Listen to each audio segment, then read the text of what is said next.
Estamos en París en el año 1980 y por lo tanto Hans-Georg Gadamer, el fundador de la hermenéutica, tiene ahora 80 años. Ya la hermenéutica ha sido reconocida universalmente tras la difusión enorme que le ha proporcionado precisamente el debate con Habermas a propósito de la urbanización de Heidegger, y ahora quiere Gadamer, a los 80 años, una confrontación con el pensamiento crítico de la filosofía francesa, que desde los años 60 ha tenido también un despegue fascinante. Pero no quiere discutir, y esto es un misterio, no quiere discutir con Paul Ricoeur, en quien la obra de Gadamer influye de una manera decisiva, tampoco con el postestructuralismo francés, ni con Deleuze, ni con Foucault. Quiere discutir con un judío francés nacido en Argelia, llamado Jacques Derrida, que ha inventado un movimiento filosófico que empieza a tener un inmenso auge también y que Derrida considera de una manera que no es ni un método ni estrictamente una filosofía que no sea un movimiento postmetafísico. Bien, pues quiere discutir con Derrida. Ha hecho ya varios intentos en varios escritos en los que ha sometido a crítica la deconstrucción de Derrida. No ha tenido ningún eco, Derrida no se ha dado por aludido, no ha contestado a nada, y en el 81 Philippe Forguet inventa organizar una conferencia para Gadamer en París con el título, bajo el título de Texto e Interpretación, a la que invita también a Derrida, organizando así un rendezvous implícito. Derrida tampoco entra a discutir con la hermenéutica, hace una serie de pequeñas preguntas insignificantes de carácter formal, cortés, de manera que el debate, el gran debate que en los 80 esperaba tener la hermenéutica con la deconstrucción, no se puede dar en términos orales ni en términos tête à tête, es decir, en términos de una discusión pública. Las figuras metafóricas de Gadamer están marcadas por términos como fusión, reconciliación, coherencia, juego dialógico, etc. Inicialmente el contraste con Derrida no puede ser más violento. Términos como ruptura, corte, heterogeneidad, imposibilidad, indecibilidad muestran cómo el texto se reconstruye a sí mismo, dando lugar a los abismos y aporías de lo que, según la fórmula derridiana, es a la vez necesario e imposible. Así, lo marginal y suplementario ocupa el centro, contra cualquier imperialismo, haciendo justicia a la alteridad de lo otro y a la alteridad que late en el corazón de lo mismo. Pero aunque estas diferencias en el lenguaje y en el carácter sean evidentes, debemos evitar caer en una dicotomía elemental y reduccionista. Y esto especialmente porque el comprender de la hermenéutica pierde cualquier sentido si no parte de una profunda experiencia de la alteridad, la distancia y la diferencia. Por un lado, el mentis del silencio, de la resistencia de Derrida a ese debate, que ha sido interpretado como un modo de estilo de coherencia de Derrida mismo, ya pone de manifiesto como mínimo que las pretensiones de universalidad de la hermenéutica como racionalidad humana tout court no pueden ser verdaderas, sino abusivas, en el sentido de que hay otras racionalidades, otras interpretaciones, otros modos de leer, de escribir, de escuchar, de entender lo que es la oralidad, la escritura, y sobre todo parece que además el riesgo de que la filosofía de las diferencias, que tan trabajosamente había conseguido establecer el siglo XX a partir de la Segunda Guerra Mundial, parecía amenazado porque las diferencias luego pudieran ser englobadas, ¿verdad?, en una globalización que las convirtiera en partes de un todo. Ese silencio, esa resistencia es un mentis de facto, un mentis radical a esa posibilidad. La heterogeneidad de los discursos de la hermenéutica y la deconstrucción provoca el desencuentro dialógico de estos dos paradigmas inconmensurables que dirían los historiadores de la ciencia.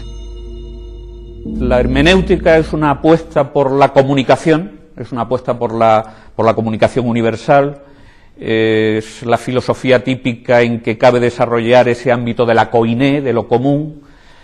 La hermenéutica es un lugar muy habitable por todos, aunque sea de paso, mientras que en la desconstrucción hay un componente de deseo de idioma, de interés por la singularidad, que resulta efectivamente chocante con esto. Quizá el gran debate sobre el que, o el gran tema respecto al cual ese debate entre pasión de la comunicación, pasión por el deseo de idioma se puede poner de manifiesto de una manera concreta es el gran tema de la traducción, ¿no? Otro gran núcleo de disparidad, de alejamiento, es que, aun partiendo los dos de esa gran irrupción que significó en la filosofía del siglo XX Heidegger en su manera de destruir, como él dice, la historia de la filosofía occidental, la metafísica occidental, aunque tanto la línea hermenéutica como la línea de la desconstrucción son herederos de ese Heidegger, podríamos quizás decir que son la derecha y la izquierda de Heidegger, evocando aquello de la izquierda hegeliana y la derecha hegeliana, comparten, digo, esa herencia, pero tomando la hermenéutica, la línea de lo que se trata finalmente es de destruir esa tradición para restaurarla de una manera nueva, mientras que el riesgo de la desconstrucción es destruir esa tradición para inventar, ¿no? Para intentar inventar.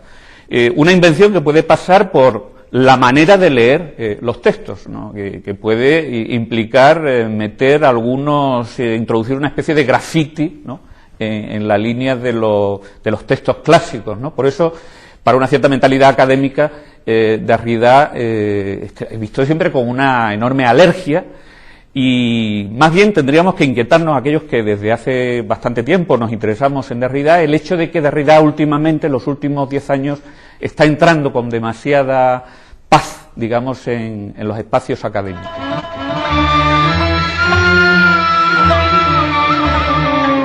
Un texto no es un texto si no esconde a la primera mirada, al primer llegado, la ley de su composición y la regla de su juego.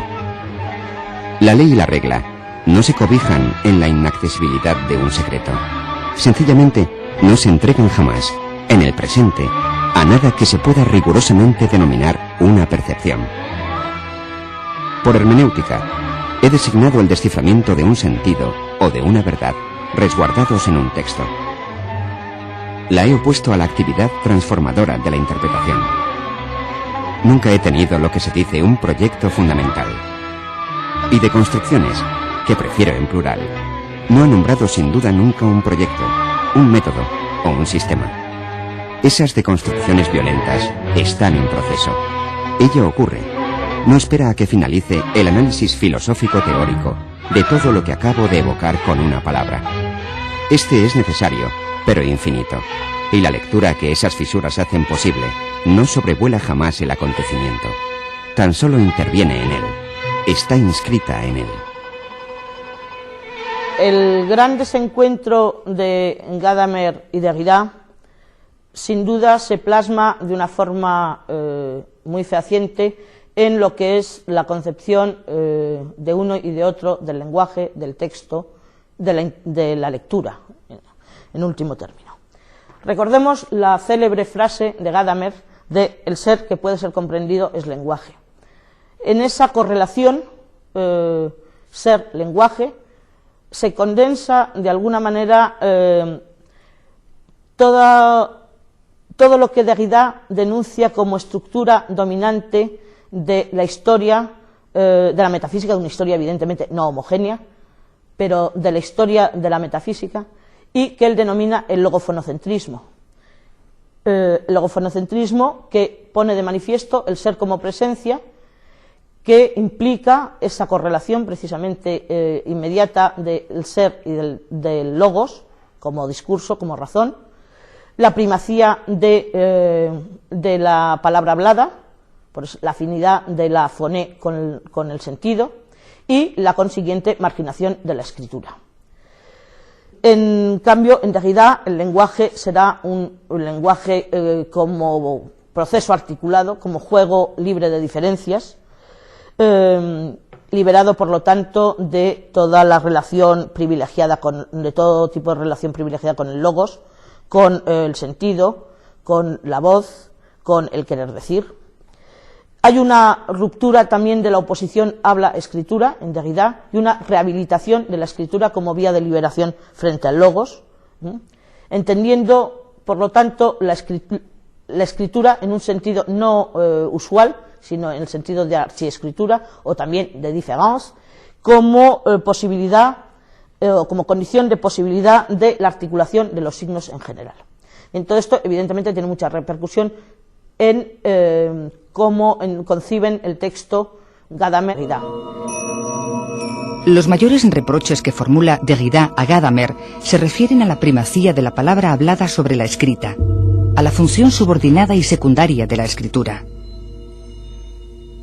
Para Gadamer, leer es oír, es dejar hablar y hacer hablar al texto, es decir, una especie de conversación con los autores pasados en el presente, convirtiéndolos en contemporáneos nuestros y privilegiando, por lo tanto, no solo la palabra hablada, sino el concepto de la escucha.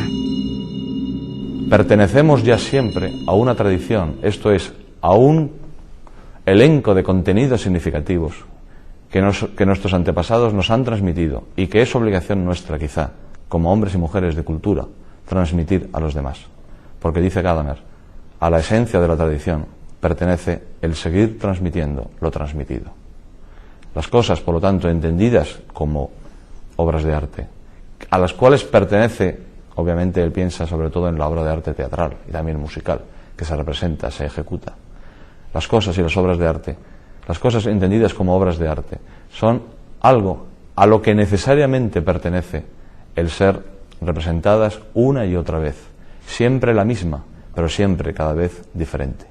De tal manera que estamos ya siempre bajo algo así como un imperativo de transmisión de sentidos, de transmisión de significación, de transmisión de cultura, que hace que, y también es una tesis encadenada con las anteriores, el modelo con arreglo al cual deba ser entendida la propia realidad en su conjunto como algo a leer, sea el modelo de la palabra. Porque también repetimos palabras, y cada vez que repetimos palabras es uno y el mismo sentido, es una y la misma significación. El universo de la deconstrucción, entonces, punto primero, no es un universo. De ser algo sería un multiverso. Punto segundo, ama los propios textos de la tradición como lo hace Gadamer, pero sin duda de una manera muy, muy diferente. Porque ya no trata de rescatar y recuperar un sentido que se reactualiza una y otra vez. Trata de añadir significantes a los significantes. O si se quiere, sacar a relucir, mediante la introducción de cuñas de la misma madera, en el corpus indefinido, abierto, textual de la tradición de Occidente, aquellas grietas, aquellas fisuras que ya estaban, visibles o invisibles, en la propia corporalidad de la tradición multívoca, abierta, rota, desgarrada, que se nos ha transmitido. Algo destacable de la deconstrucción está en su idea de que lo legado por la tradición no es un conjunto de significados que exige una proximidad ideológica entre quienes los comprenden, sino una corporalidad que provoca interpretaciones inconmensurables entre sí. De esta manera, no resulta autoritariamente restringido el campo de lo posible. Por su parte, la hermenéutica asigna a la tradición un papel central en la transmisión de lo que llamaríamos sabiduría, con la consiguiente confianza en que, también en nuestra época, es posible una paideia, una educación. Quiero destacar una dimensión de la intervención de Derrida que explica por qué el debate y el desencuentro entre hermenéutica y deconstrucción, comenzado en el 81, sigue hasta nuestros días y tiene previsiblemente un largo futuro. Es una dimensión radical de esta operación de Derrida, de esta intervención, que afecta precisamente a los núcleos radicales del pensamiento de Nietzsche y Heidegger, que necesitaban en efecto haber sido urbanizados por razones históricas bastante comprensibles en la hermenéutica de Gadamer. Este retorno a Heidegger y al segundo Heidegger concretamente, y a Nietzsche, tiene una inmensa importancia para nosotros porque acomete el programa de la deconstrucción de la metafísica de la historia y no solamente del positivismo. Por lo tanto, es ya poshistórico. Muy brevemente, dos matices en pinceladas. En relación a Heidegger y al segundo Heidegger, se hace cargo de la sincronía, del darse a la vez de la no verdad y la verdad, de la errancia y la verdad. Y esto significa que lo que hay que interpretar no es el fondo de sentido verdadero, sino que el sinsentido, lo innombrable, la ruina, la huella, el desecho, lo que sobra, el margen, la pobreza de lo que no puede entrar en diálogo, emerge a la superficie y es inseparable de la verdad. En relación a Nietzsche, este retorno retoma aquella consigna, ¿verdad?, la de invertir el platonismo, teniendo en cuenta que si ya no hay las verdades absolutas de lo suprasensible, no solo se produce la liberación de la inocencia del devenir, sino que también el mundo de los cross, las copias, las apariencias devaluadas, emerge con una algarabía para la alegría del saber, emerge a la superficie. Pero ¿qué es lo que emerge en estas copias, simulacros que ya no son falsas? Lo que emerge, y esa es la insistencia, yo creo, de Derrida, es el misterio como misterio, lo cerrado, lo otro, lo absolutamente nuevo, lo desconocido, que no puede ni siquiera ser previsto. Creo que yo voy más allá de la deconstrucción de Derrida, porque el lenguaje solo existe en la conversación, y las palabras en la conversación no se dan como palabras sueltas, sino como el conjunto de un proceso de discurso y réplica. Es evidente que el principio de deconstrucción persigue lo mismo, ya que también Derrida intenta superar un ámbito de sentido metafísico que subsume las palabras y los significados verbales en el acto que él llama escritura, y cuyo producto no es sino un juego de huellas indicadoras. De este modo, Derrida ataca el concepto metafísico de logos y el lenguaje del logocentrismo, que afectaría incluso a la cuestión del ser en Heidegger. Pero Derrida, al igual que Heidegger, profundiza en la misteriosa variedad que existe en la palabra y en sus significados, en el potencial incierto de sus diferenciaciones semánticas. El diálogo que pretende explicitar la hermenéutica se enriquece en nuestro tiempo con nuevos y grandes interlocutores, en una humanidad de dimensiones planetarias, y debería buscar siempre su interlocutor, especialmente cuando ese interlocutor es radicalmente distinto. Quienes insisten demasiado en la diferencia, como hace la deconstrucción, se encuentran al comienzo de un diálogo, no al final.